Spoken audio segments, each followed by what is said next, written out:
All right, I'm recording y'all, just giving y'all a heads up. So November 23rd, today our objective is to interpret the Treaty of Versailles, which we'll get more into that and what the Treaty of Versailles is in just a minute. North Carolina Standard Course of Study, use primary and secondary sources to interpret various historical perspectives. We're looking specifically at the Treaty of Versailles, which is going to be a primary source. Europe is our unit, statement of inquiry, ideology, impacts, interactions. Really, if we look at that and we think of the ideas of the British and the French and how they wanted to treat Germany after World War One, that's going to be a little bit of kind of the ideas that they have and how that impacts their interactions with Germany. And then synchronous work is Treaty of Versailles. It's going to be due tomorrow by 10 p.m. Okay, tomorrow by 10 p.m. Hopefully you get it done during class. Uh, Tomorrow probably is when it's probably realistic for you to get it done during class. And then your asynchronous work. So on Friday, I believe, I assigned to you the World War One crash course. It is due today by 10 p.m. Okay, that was Friday's work. So I split up the group a lot and I put everybody in the breakout room that I needed to meet with individually to make sure that document F analysis was done, to make sure your Europe culture poster is done, kind of get some grades up that definitely needed to be improved. Okay, so those students worked on that individually while everybody else was expected to do the World War One crash course. So that is due by 10 p.m. So we got two things on our plate now, okay, that need to be done. First is the World War One crash course should be done by 10 p.m. If you are done with that, okay, then you're gonna move on with me. Actually, I probably want everybody to stay with me for the Treaty of Versailles as long as we're together. And then during the asynchronous work, you need to go back and do that crash course and then catch up on the Treaty of Versailles. Does that make sense? Can you put any questions in the chat? I just want to make sure everybody's, we're all on the same page. We got people still trying to get their grades up, people working on the World War One crash course, and people focused on the Treaty of Versailles. But I'll let y'all know when it's time to kind of split up and do all those things for kind of our asynchronous work today. Okay.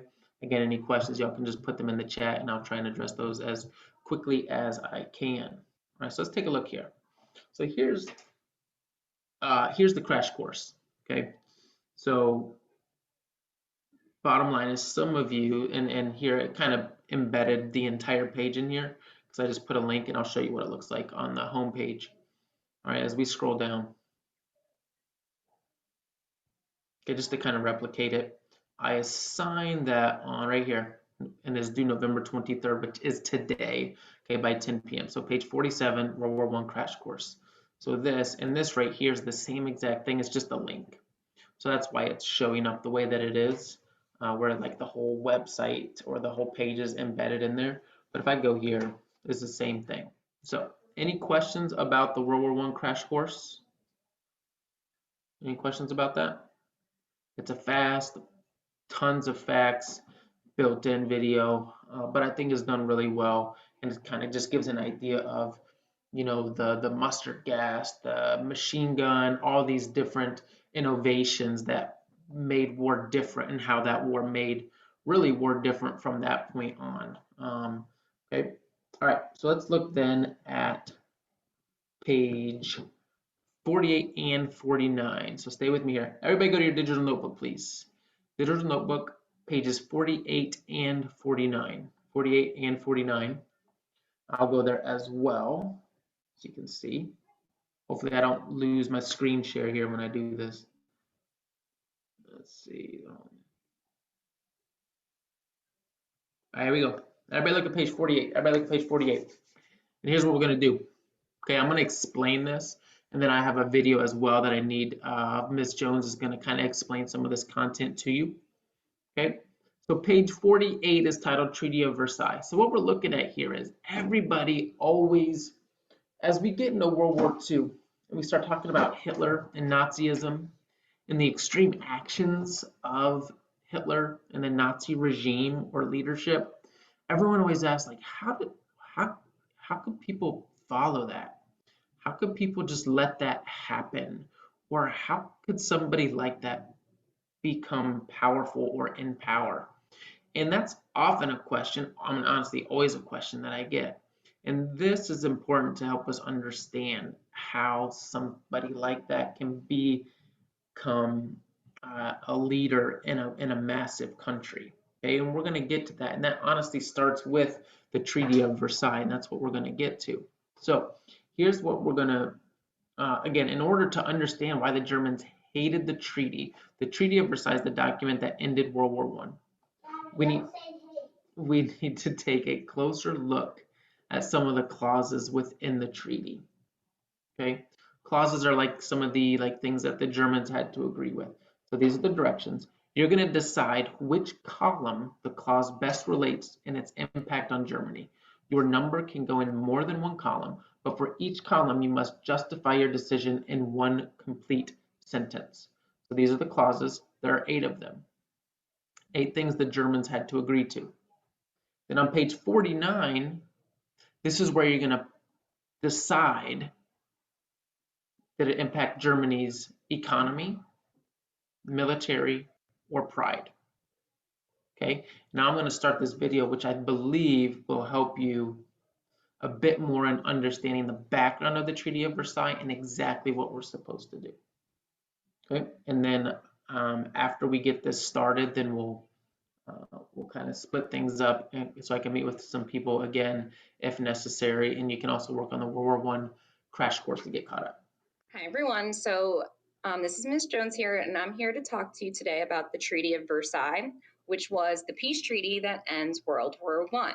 Now, we've been focusing so much on the underlying cause of World War I in our DBQ project. And since we don't really have time to cover all of the goings on in World War I, we wanted to skip to the Treaty of Versailles, okay, this peace treaty that ends the war, because it really does impact how Germany feels about itself, how Germany feels about other countries, and why this would help lead to the rise of Adolf Hitler and the backing of Nazism in Germany during the 30s and 40s. After the treaty is signed, you're going to see how it truly weakens Germany. It really destroys how they can operate as a country. And in order to really understand why they were so angry, we really do need to understand how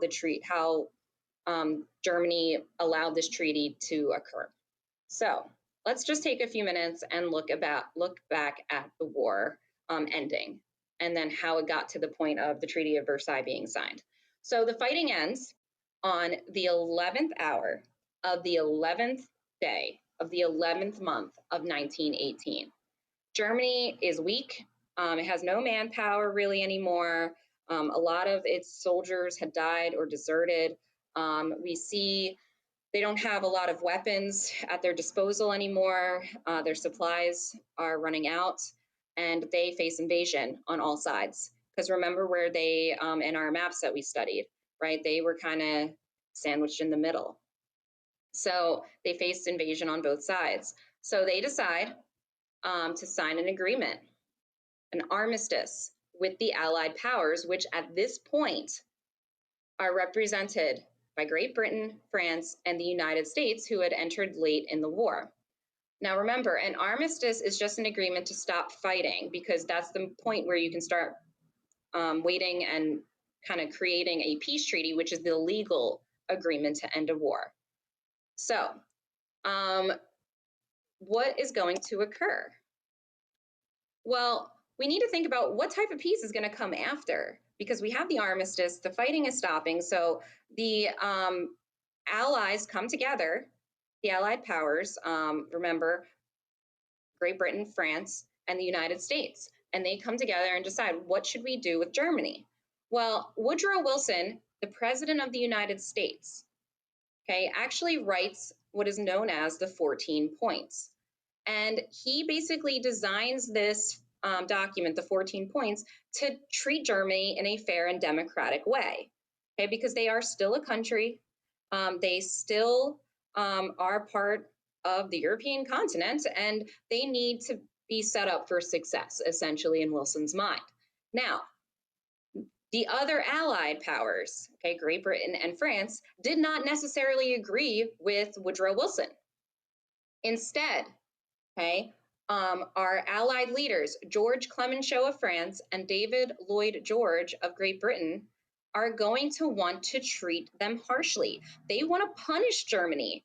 Okay, think about it. They are the ones that were invaded. They were the ones that had their buildings destroyed, their streets destroyed. Their people died and suffered for years. And Clemenceau wanted Germany punished severely for these crimes. And he wanted to weaken Germany so much that they could never, ever make war again. Lloyd George, okay, now he was scared of Germany but did want to be fairer than maybe Clemenceau wanted to be. But the British people did not want any type of fair treatment of Germany. And he basically bowed down to the German people and their criticism and decided to side with Clemenceau. So Wilson's 14 points that were going to kind of foster a good relationship with Germany and set it up for success were thrown out the window. Okay, and they were not put into practice. And Germany is going to be forced to agree to a very, very harsh treaty that the Allies drew up. So what happens? Why would they sign such a harsh treaty that basically destroyed their ability to function as a country on the world stage? Well, on the 28th of June, 1919, the German government officials are going to be forced to sign the Treaty of Versailles. Okay, if they refused, Germany is going to face invasion. There's still that threat, even though the armistice has been signed. Okay, it's signed in the Palace of Versailles near Paris, which is why it has the name it does. And the German government did not even get to sit at the table when they were drawing up these agreements and these terms and clauses. They were just told, you're signing this, here's a pen. And that's why they actually started calling it the Diktat, the dictated peace. When the German public heard that their government signed this treaty, they felt so betrayed and angry. Okay, the public didn't understand and couldn't believe that the new government had no say during negotiations. They felt that the government had let them down so badly that they called this a stab in the back. The government had ended the war and given in to the Allied demands without a fight. And the people of Germany believed that the army, the German army, the great army, could fight its way out and eventually win the war. They didn't want to surrender like this. Now, they also felt that the treaty dishonored the soldiers and that the government had betrayed its people. In truth, many Germans never forgave the government for signing the treaty and often referred to the Weimar politicians, which was this government, as the November criminals. They kind of lost faith in their government as a result. And it's not going to be surprising as time goes on, they're going to want to kind of remove this government and back a government that's strong, that supports them, and German greatness, which we'll see with the rise of the Nazis and the rise of Adolf Hitler. So what we are going to actually be doing is looking at the treaty, and I'm going to pull it up right now. And we're going to see why the Germans hated this treaty so much. And we're going to do some of this together. And you guys will then be doing it on your own. But here are the directions for this assignment today. So you're going to complete the chart and take each clause that we're going to be going through and write the bold or underlined portion in column 1 of the chart, which is right here. So you're going to write the bold or underlined portion. Okay, so point from the treaty will go here. And then you have to decide, did this clause, okay, the point from the treaty, damage Germany economically? So did it hurt their economy, their ability to pay for things? Did it make them poor? Did it damage Germany militarily? So did it hurt their ability to defend themselves or start a war ever again? Or did it damage Germany's pride in your country? Okay, they felt prior to this treaty being signed that they were one of the greatest countries in the world. They were strong. They could defend themselves. They thought that they were a great nation. So did it serve to hurt them economically, militarily, or their pride? And keep in mind, Your point can actually fall into multiple categories, but you do have to write a full sentence why you're placing that point in a particular category. And I'll be modeling this for you guys so you'll understand what I'm talking about. So let's look at the first clause. Germany had to accept. Now this is where your paper is going to look a little bit different. You should be on pages 48 and 49 right now in your digital notebook. The descriptions of the treaty and the clauses of the treaty are on page 48, and your chart is on page 49. Okay. Total responsibility for starting the war. Okay, this was called the War Guilt Clause, or Article 231. So Germany had to accept total responsibility for starting the war. It wasn't the radical individual who shot Archduke Franz Ferdinand that you read in the article. Okay, it wasn't the tensions between the two countries or multiple countries at this time. Okay, and the decision to start alliances. Okay, remember, what were the underlying causes? Militarism, imperialism, or was it alliances? Well, according to this document, it's Germany. That's the reason the war started. Okay, Germany and how it acted. So here's the point. So number one is going to go right here. Germany had to accept total responsibility for starting the war. Did that damage Germany economically, militarily, or its pride? Well, if you think about being remembered in history, do you want to be remembered in history as the guy who led to death, destruction, and anger throughout Europe and the United States? Probably not. You don't want to be seen as the enemy. So my thinking is that number one would go into it damaged Germany's pride. The people had to accept that they were the only reason this war started, and that they were the cause for the death and destruction of much of Europe.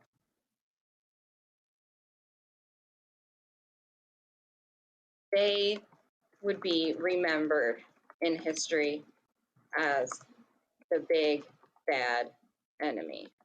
That's not something you want when you feel like your country is the greatest and that you're a country that deserves to be remembered in history for everything amazing that it did.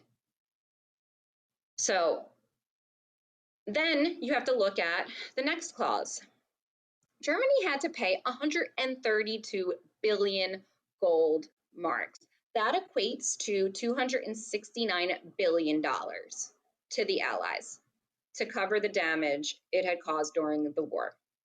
Okay, this is a form of compensation known as reparations. Basically, everything they damaged or destroyed had to be rebuilt and restored. So the Allies decided this was the amount that was fair. So $269 billion in today's currency had to be paid by the Germans. Now, how is that going to get raised? Think about taxes being levied on the people. Think about government savings having to be used. And this was not even paid off until the end of the 20th century. Think about how long it took. This was signed, or this the war ends in 1918. It takes to the end of the 1990s to have this paid off. So your grandkids are paying this war reparation still. So does that damage Germany economically, militarily, or its pride? Well, I'm going to say it's going to damage them economically. Think about this. It's 1918. 10 years later, the Great Depression starts with the crash of 1929. How are they even going to survive, feeding their people, keeping the government running, keeping their country running, when they're still paying off $132 billion? So not only are they going to be suffering financially from paying back this war debt, but they're going to have really an inability to survive the Depression years. So Germany is going to have to find ways to pay this massive debt. And it will take decades to pay off. All right, try refreshing. You should be able to write in that document, and it should work. Try maybe closing it, reopening it. That usually solves the problem. But what you see here is, and I'm gonna stop this. I'm gonna stop the lesson here as well. We're gonna continue it tomorrow. It is due tomorrow. Here's the deal. You could watch it and then be done. All right, you could watch it, finish it, and be done. That's definitely an option that you can do. And then tomorrow you basically, just kind of have a day to hang out, okay? Because I'd still want to check in with everybody, but that would be, something where if you got that done, that'd be awesome. So, and let me know if you still have issues typing in the document. But bottom line is, and you could go through and kind of do this and continue watching this video if you'd like, is you're looking at these clauses, these things that the German government agreed to, and what they agreed to, and you have to determine, let's look at that first one again, right? And I wrote all of them in the digital notebook already. So Germany had to accept responsibility for starting the war. So what you have to determine for number one is, does that damage Germany's economy? Does that damage their military? Or does that damage their pride? And Ms. Jones in her presentation, if you look in this right side here, she said that damages their pride. They had to accept that they were the only reason this war started, when in fact it actually started with the assassination of Archduke Franz Ferdinand by people in Serbia, not in Germany. Okay, so they didn't start it, but the treaty said that they have to accept responsibility for the blame. And here's the deal: if you lose a war, you don't get to decide what's in the treaty. If you win the war, you decide the treaty. If you lose the war, you have to sign it. Okay, so that damages Germany's pride. All right, I see a question. Can you send the link again? What's the link? What to what? What am I sending the link to as well? Let me see if I can escape. It's all in. They have. I'll pause it here. It's all in Canvas. So, all right. So yeah. So pages 48 and 49 is where the document is in your digital notebook. It's not going to be in Google Docs like the presentation. All right. Any other questions? Any other questions? There's no ticket out the door today or tomorrow. Okay.